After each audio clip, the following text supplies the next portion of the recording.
আমরা লাল কার্ড দেখাতে পারি, আমরা লাল কার্ড দেখাতে পারি।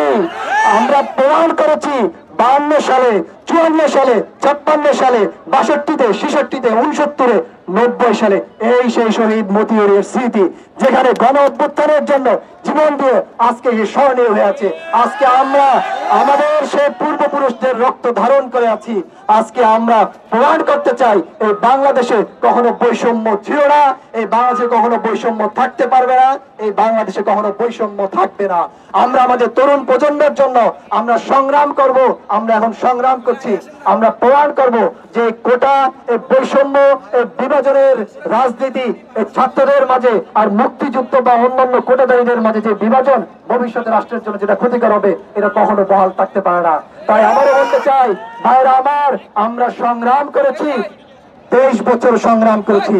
যদি প্রয়োজন হয় এই সোনার বাংলাদেশ করতে আমরা আরো 50 বছর আমরা সংগ্রাম। কোটা রাখতে পারেন না আপনারা কেন? মন্ত্রীদেরকে কোটা, প্রতিবন্ধী কোটা, পিছিয়ে পড়া কোটা, তারপরে অন্যান্য প্রশ্ন করে রাখতে পারেন না। তাহলে আমরা তাহলে সেখানে বুঝতে পারতাম আপনারা রাষ্ট্রের সকল জায়গায় কোটা আপনারা বহাল রেখেছেন। শুধুমাত্র কেন বিশ্ববিদ্যালয়ের ছাত্রদের সাথে খেলতে পারেন? আমাদের কি শক্তি নাই?